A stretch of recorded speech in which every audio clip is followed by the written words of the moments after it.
Next up, Colombia.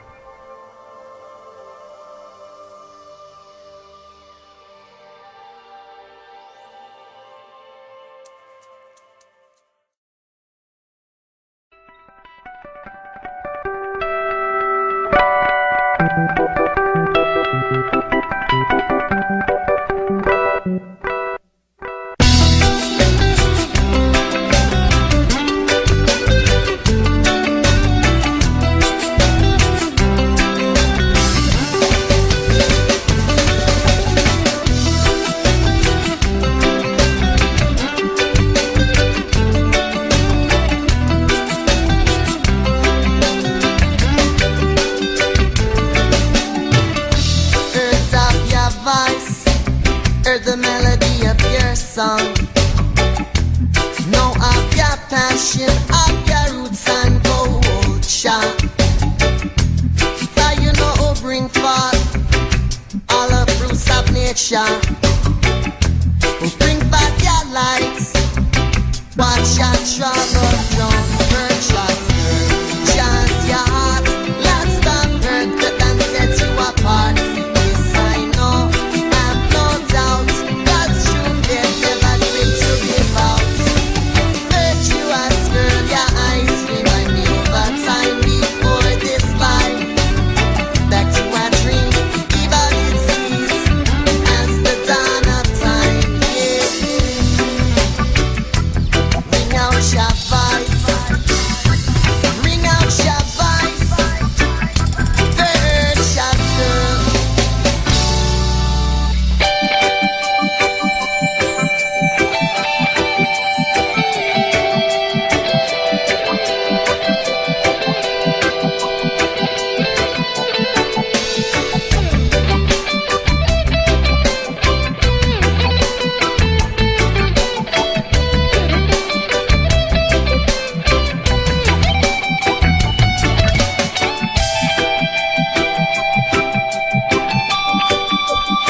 So we're in the Caribbean, Colombian Caribbean to be precise. We've got a drink to make, number 5 I think. So let's get cracking. Colombians don't really have a drink that bartenders tend to mix, which is associated with the national spirit. But it just so happens that Colombia's biggest export is a drink. So the espresso martini is going to get a bit of a pimp out. Obviously instead of vodka we're going to use rum, Colombian rum no less. It's going to be equal measures of that. Colombian espresso, of course, and some locally sourced Colombian coffee liqueur. The main drink over here is actually a shot. It's very much a shooting culture over here. No one tends to drink many national cocktails. Aguardiente is a massive deal over here. The supermarkets are full of it. So a tiny splash, 5 ml of aguardiente with a bit of mandarin zest. We've got ice in the Caribbean. In the sun.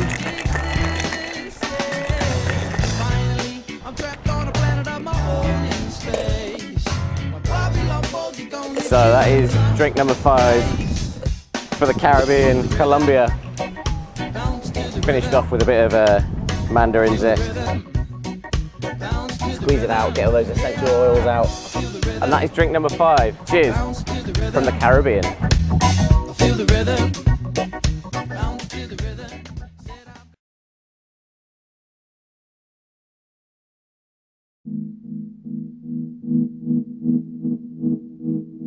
Right, hi. My name's Tim Harbour. I'm the owner of Plantation House, or rather, I and my wife are the owners of Plantation House. We're halfway between Armenia and Pareda. We're at the southern end of the coffee zone in the what they call Colombia's coffee heart, and I've got a rather cool coffee farm down the lane. I'm Timothy Edward, and the farm is called Don Eduardo because Don Timothy didn't sound very Colombian. The coffee beans themselves look rather slimy and wet and slimy, so what you want to do is you want to get that, that's a form of sugar, and you want to get that sugar out of the coffee before you roast the coffee, so when you drink the coffee you can put the sugar back in. Once the coffee's been completely washed, the coffee beans are heavy like a little stone. Then what you need to do is you need to get the moisture out of the coffee. You get the moisture out of the coffee by drying the coffee. Now in principle you can dry coffee in an oven, but it's expensive and it's also easy to start roasting the coffee by mistake. So most people dry the coffee the traditional way. Traditional way is you dry the coffee in the sun. Now most people dry coffee on concrete. They use concrete because concrete absorbs the heat really well, releases the heat very slowly and evenly, so you get a good even drying process. Come back the right time of year, you'll find every bit of concrete with coffee drying on it. I've seen coffee drying on roads. I've seen coffee drying. You always see coffee drying on patios. I've seen coffee drying on school playgrounds. Kids couldn't play football because their football pitch was 6 inches deep in coffee. You see coffee drying absolutely everywhere. You see coffee growing on virtual vertical slopes. It's amazing how they actually even pick the coffee. Coffee grows on the second year's growth of the plant. After the coffee's about a year old, you get a flower. The flower lasts about 3-4 days. After the flower, you've got a coffee cherry. The coffee cherries go red or coffee cherries go orange. There's 2 coffee beans inside the coffee cherry. What happens is you take the skin off the coffee, you've got the coffee beans, you soak the coffee in water to get the sugar out, you dry the coffee. Once the coffee's dry, there's 2 skins that are on the coffee. There's an outer skin like a husk called a parchment, and there's a thin membrane called a silver skin. They have to come off the coffee, at which point in time you then roast the coffee and you can grind it and turn it into coffee to drink. Done. Okay?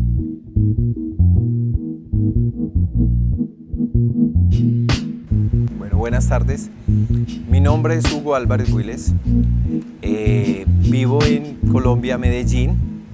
Trabajo en la fábrica de licores de Antioquia. Es la primera licorera en Colombia. Es la 11ª licorera del mundo. Sí. Soy el maestro hornero, el master blender de la fábrica de licores. Fuera de eso, soy el jefe de preparación y añejamiento. ¿Ya? Claro. Okay. Bueno, en Colombia hay diferentes tipos de bebida, pero uno de los principales productos que tiene la fábrica de licores de Antioquia es el aguardiente antioqueño. Es la bebida que más se consume en Colombia. Eso equivale a que el consumidor es el 60% de consumo en Colombia. Nosotros producimos aproximadamente 74 millones de botellas al año. El 75% es aguardientes. De esa cantidad, muy popular. ¿En qué consiste un aguardiente? ¿Qué es el aguardiente en Colombia? Es una bebida que contiene 4 materias primas o insumos principales, que contiene, como te digo, un agua, contiene las esencias de anís, azúcares y tiene alcohol, el alcohol de caña. Es un color muy transparente, blanco transparente, sabor dulce, anisado, frío, mucho más palatable, pasa a machar mucho. Tenemos un clima muy agradable. Manejamos temperaturas de 24 a 35 grados. Se puede tomar frío, solo, un vaso corto, pequeño, copa. Es rico, delicioso. La tendencia en Colombia no es tanto la coctelería. Nosotros estamos más acostumbrados a tomar vivo nuestros licores. También lo hay actualmente, que es uno de los más que se ha consumido, que es el aguardiente sin azúcar. Un aguardiente con menos calorías, mucho más saludable, está muy de moda. Es un producto que se prepara a 29 grados, ya, por eso es mucho más suave.